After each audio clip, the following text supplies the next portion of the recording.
JBS presents a television exclusive, The Dershow with Alan Dershowitz.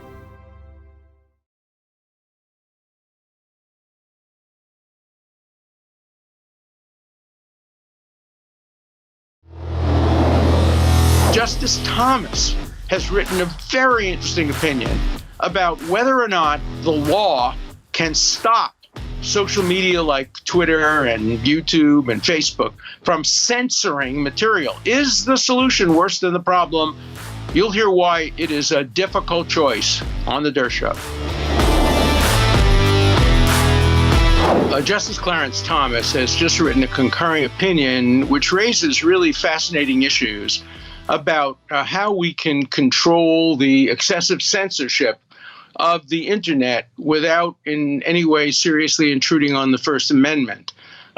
It was a concurring opinion in a case which, ironically, the then President Donald Trump was trying to engage in censorship on the internet. That is, he was precluding certain people who obviously were very critical of him of responding to his Twitter feed and forwarding his Twitter feed. So ironically, then President Trump, who was railing against the censorship of the media, was himself trying to control his own Twitter feed. And of course, then Twitter banned him completely. And the case went to the courts, and it came up to the United States Supreme Court about a week ago. And the court dismissed it as moot, correctly, because he's no longer the president. And the issue was whether the president, as president, an official of the government, can control access to his Twitter account, which he used both in a private and a public capacity. It would have been an interesting case, but it was moot because he was no longer the president by the time the case came up to the Supreme Court. So unanimously, the Supreme Court dismissed the case as moot, but that didn't stop Justice Thomas from writing an interesting opinion, really more like a law review article. It's all dictum and concurring. It's not the law. But he basically said, look, we have a problem, and we're going to have to deal with this problem sooner or later. And inevitably, there's going to come a case that the United States Supreme Court will have to take about whether or not the major media, internet outlets, Facebook, Twitter, Google, are going to be able to control what we see and what we hear. He was focusing on Twitter in this case because that was the case before the court. And Twitter has a policy of saying they can tell anybody that they can no longer be on Twitter for any reason or no reason at all. It's right in their policy. They can do it for no reason at all. If they don't like the tie you're wearing, if they don't like the party you belong to, presumably if they don't like your race, they can say, no blacks allowed, no whites allowed, no Jews allowed, no gays allowed. Maybe that would violate other public accommodation laws, but according to at least the Google standards, they can do anything they darn please because they're Twitter in this case, but Google has standards as well, and so does Facebook. Facebook now has a, quote, Supreme Court of distinguished people deciding whether to censor or not to censor, but it's still private censorship of public discussions. And so Justice Thomas, who was never my favorite justice, but who every so often comes up with really interesting and quirky ideas, akin to those sometimes articulated by, I think, his mentor, it's fair to say, Justice Antonin Scalia. And, Scalia was a good friend of mine. I enjoyed my conversations, my interchanges with him. We rarely agreed, but we agreed to disagree, and we agreed to argue and debate. And it was always fun to debate with a brilliant mind like Justice Scalia's. And so today, I want to use the Dershow as an opportunity to begin a debate and a discussion with my audience, my viewers, my listeners, as to whether we should leave the internet alone or whether there are ways of dealing with the power, the enormous power of the internet. Justice Thomas suggests three essential approaches, all of which raise problems, but all of which deserve serious consideration. The first issue he raises is whether or not today Twitter and Facebook and Google and others are can you say they're common carriers? Common carriers are trains and buses. They're open to everybody. And you can't say to somebody, we don't like the way you look, you can't get on our train, you can't get on our bus. And there's a whole law of common carriers that goes back to before the Constitution, before the First Amendment. And so he says, look, the First Amendment was written with common carriers in mind. Everybody at the convention, everybody who voted for the First Amendment, was aware of exceptions for common carriers under British law and under early American law. But, common carriers generally don't involve First Amendment rights. They involve, as I say, mostly transportation. I'm sure they applied as well to the Pony Express and to other ways of transporting at an age when really we were talking about horses and buggies and steam engines. Now, there is one analogy he makes that comes a little closer. When the telegraph was first invented, it was seen as a common carrier because it was akin in some ways to railroads. It used wires that crossed the country, and it was something like a common carrier. And there are cases that say that the telegraph company can't discriminate and presumably can't decide that they don't like your message. I wonder if that really is the law. If somebody was using the telegraph to solicit child pornography or other crimes, I would imagine that the telegraph company would censor some of those communications, but I'm not sure, and I'm not sure there was much law on it. I'm just not familiar with the extent to which the telegraph company could be regulated in its First Amendment content. The same thing is true of telephones. Of course, telephones are different because if I call you on my telephone, nobody's listening in. And so nobody knows whether or not a crime is being committed or we're discussing something that would be illegal or improper. So the telephone company hasn't tried to interfere with your right to communicate with me and my right to communicate with you. Telegraphs are different because they're readable and they're open. And so these are very, very interesting approaches. There are dangers to regarding the internet communicators as common carriers. It could restrict First Amendment rights.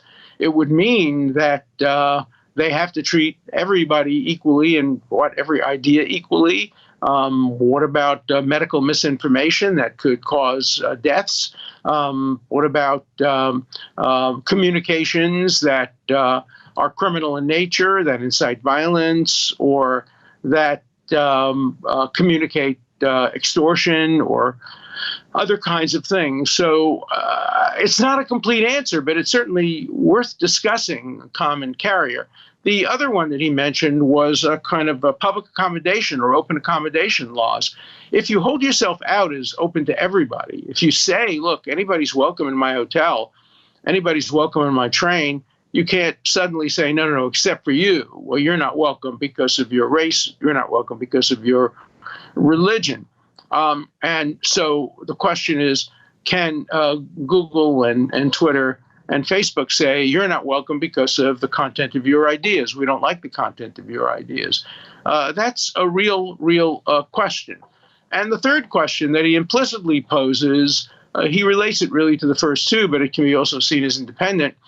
Can the antitrust laws come in and regulate these three giants that today control so much of our communications across the country?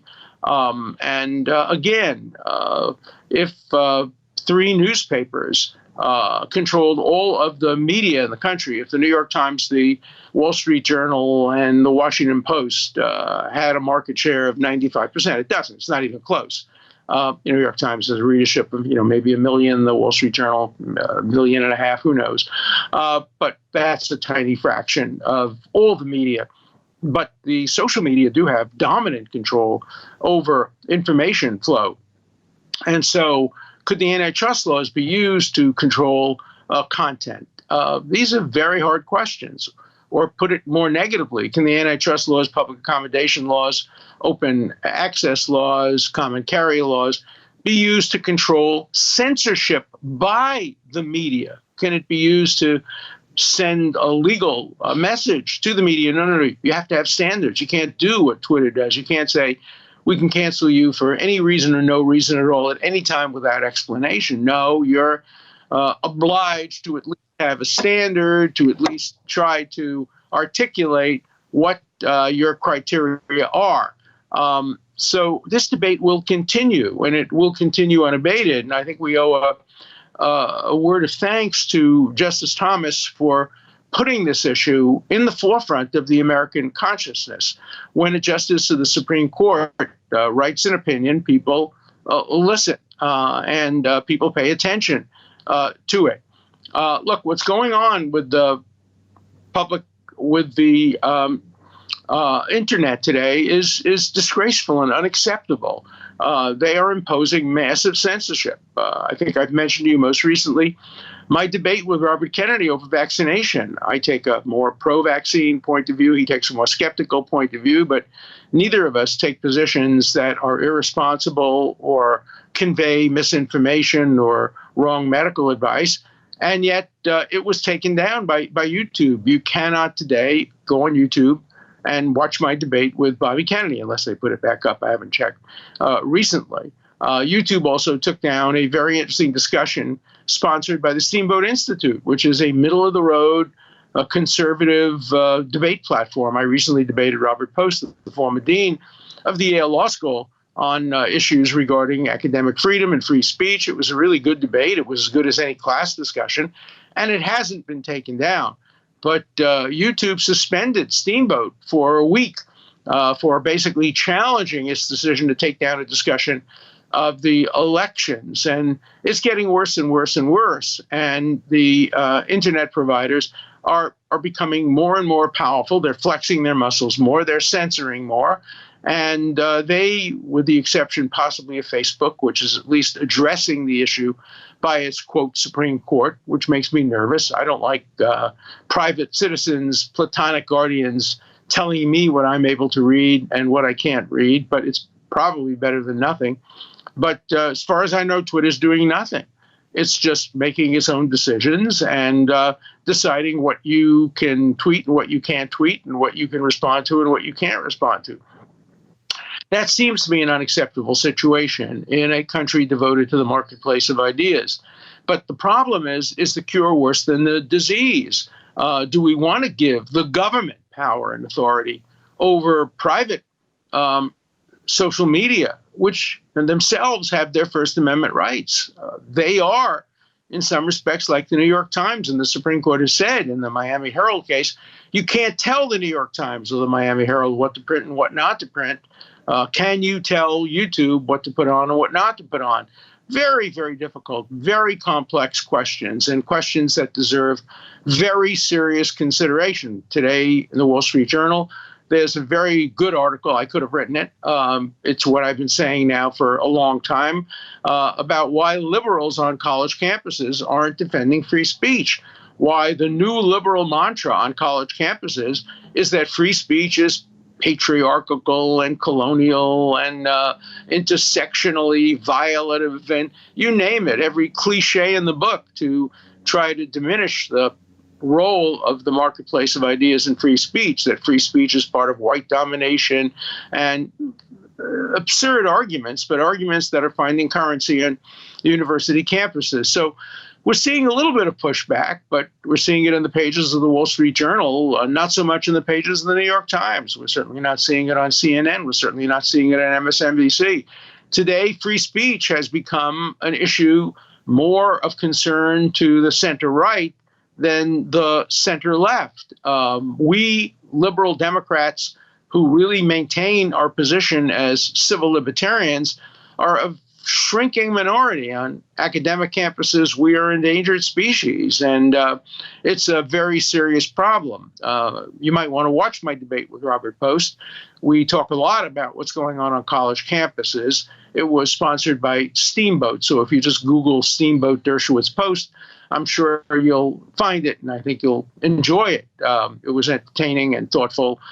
Post is a brilliant, brilliant academic, former dean of Yale Law School. I started the debate by saying we have major diversity in this debate. We have two old, white, Jewish men born in Brooklyn, clerked for the same judge, Judge David Bazelon, teaching in elite law schools and academic institutions for many, many years. But despite our similarity of background, we had considerably different views on some matters of academic freedom and how to approach issues of free speech on college campuses. So you might find it useful and interesting. But I regard today's show as the beginning of a debate. You can go and read Justice Thomas's opinion. It's available online very easily. It's only about, 12 or 13 pages long, and it's well written. It's like an op-ed. It's very easy to read, and he lays out the arguments that I've just suggested. And please read it and call me and let me know what you think of it. Let me know whether you think there's a solution to this problem. I've kind of thrown my hands up and said it's a problem. We know it's a problem. It raises serious questions about open society and freedom of speech, but the solutions may be more dangerous than the problem itself. So maybe you can persuade me that there are solutions that are less dangerous than the problem. So please call in. Please have your wits ready and make your calls and comments to the Dershow about freedom of speech in the internet and Justice Thomas's interesting opinion.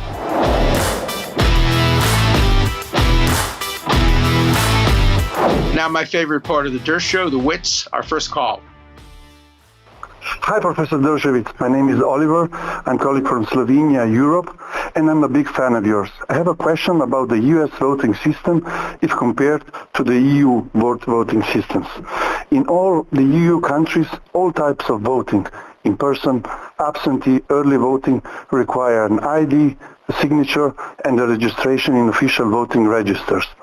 Absentee voting is very limited, only to hospitalized voters, to inmates, this is allowed, and to similar situations.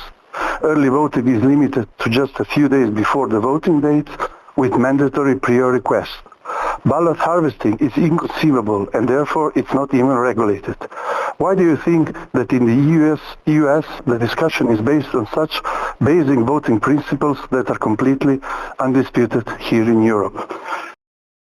It's a great question. I think the answer is one word: race. We know that race was used for many years in our country under Jim Crow laws to eliminate voting by African Americans. I'm not in any way suggesting that the laws that have been passed in Georgia and now a number of other places, pending laws, are anywhere like Jim Crow. It's absurd. If during the Jim Crow period we had voting regulations like in Georgia, everybody would be applauding them. But people have greater expectations, and people worry that the motive behind these laws are to make it more difficult for minorities to vote and to make it easier for Republicans, which don't generally get a majority of minority voters, to win elections. So race, I think, helps to explain why we're a little bit more sensitive to voting restrictions in this country than perhaps around the world. But what a great question. What a great insight. And you've certainly taught me something I was not aware of, how easy it is to vote in EU countries. Thanks. This is Peter from Berlin. Thank you for your great show. Here's an art question hypothetical. Assume that you purchase art that later you learn was stolen. When should a purchaser of art prevail by arguing that the art object should not be returned to a previous owner because the purchaser was a buyer in good faith? And for art stolen during the Holocaust, are there exceptions to the buyer in good faith defense? P.S. I have paid my tuition several times. Well, thank you both for paying your tuition. For a great question. I've been deeply involved in efforts to restore stolen Holocaust art. It's very complicated because there are art that was just plain ordinary stolen. People were taken out of their houses. They were sent to the gas chambers, and the Nazis took their art. Those are somewhat easy cases. There are many other cases during the early 30s, particularly when the Nazis came to power, and they forced Jewish art dealers and art owners to sell to the Nazis at prices ridiculously below the market value. And some of those are regarded as stolen. Some of those have been regarded not as stolen. The general law is if you're a bona fide purchaser, if you bought the art without any inclination or indication that it was stolen, generally they can't take it from you. They may have the right to buy it back from you, but they can't take it from you without payment. But, Holocaust art is different because anybody who bought art without a provenance between 1933 and 1945 should be on notice. About 10 years ago, I bought a Dutch painting at auction, and they said they were going to send it to me. And I said, no, don't send it to me until you send me the provenance. It's a Dutch painting, and it was painted in the 1920s, and I need to know that it didn't come from a Jewish home. And it took me a year, and it took them a year to trace back the provenance and discover that no, sure enough, it was bought, and it was bought after the war, and it had a perfectly proper provenance, and I bought the art. But I wouldn't have bought it because I'm on notice. Any art that has any connection to Germany or any of the countries occupied by Germany after 1939, you have to have exquisite provenance, perfect provenance, and even then you have to raise doubts about whether or not the provenance could have been faked. So it's a very difficult question, and there are many, many cases in the Supreme Court. I've helped litigate some of those cases. Some of the art we've gotten back for families, some of the art we've not gotten back for families. It's very much a work in process, and I'm very, very sensitive to it. I would never buy a piece of art that had any question associated with it, and if I ever did, I'm sure I would just return it to a family of people that were descendants. But there are complications, and it's not an easy area of law. There are some lawyers who specialize in this. My friend Stuart Eisenstadt, my former student, has done wonderful things in terms of getting payments to victims, slaves, and others, people who were killed during the Holocaust. He's devoted so much of his life to getting reparations. He deserves tremendous praise for the efforts he's made on behalf of survivors and their families. So art is a complicated issue. Let's go to our last caller for today. Hello, Professor. On yesterday's show, you spoke about how you would support the boycott of the 1936 Olympics in Berlin. There's a lot of talk about boycotting the 2022 Olympics in Beijing, considering the genocide of the Uyghurs, which we don't know all the details, but it looks like it might be comparable to the Holocaust. And I'm not trying to put down the Holocaust in any way, shape, or form. Would you support a boycott of the 2022 Winter Olympics in Beijing? Thank you very much. Thank you so much for your great question. As I've said before, these are matters of degree. Berlin was the worst because Hitler wanted to use Berlin as a showcase for racial superiority. He wanted to prove that white Germans, Aryans were superior in every way, including athletically, and he imposed restrictions. Jews couldn't run. The number of African Americans and other people who were not allegedly Aryans were restricted. The Olympics itself was tainted by racism.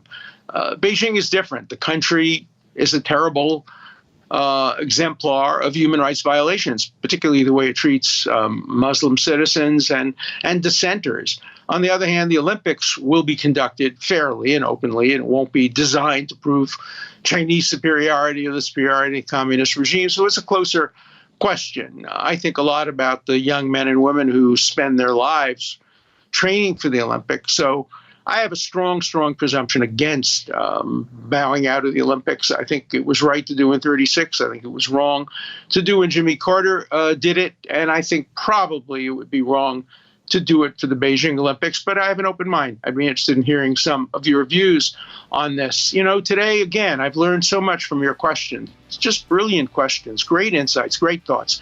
So please keep telling your friends to subscribe, to listen, to view, and most importantly, to send in good questions and call in good comments. That's the heart and soul of the Dershow. So thank you for listening. Thank you for watching. And thank you for sending me great questions on the Dershow. An important part of the Dershow is your voice, your questions, your comments. Please call 24/7. The number is 216-710-0050. Keep your comments short and to the point. Again, the number for you to call 24/7 is 216-710-0050. Hard questions, criticisms, everything's fine. Just keep your questions short, and I'll answer them all on the Dershow.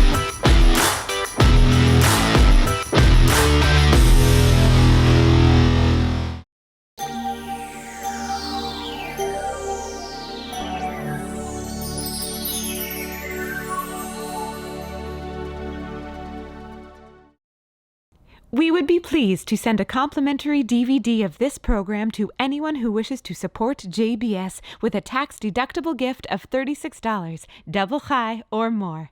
Simply visit the JBS website at jbstv.org and click on the donate button to make a donation by PayPal or your credit card. And please indicate the program for which you would like a DVD.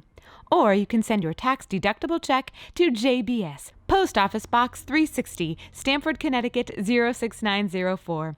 Or you can call the JBS Pledge Line at 833-MY-JBS-TV. That's 833-695-2788. And again, please remember to indicate which program you would like to receive with our compliments. We thank you for your kind support.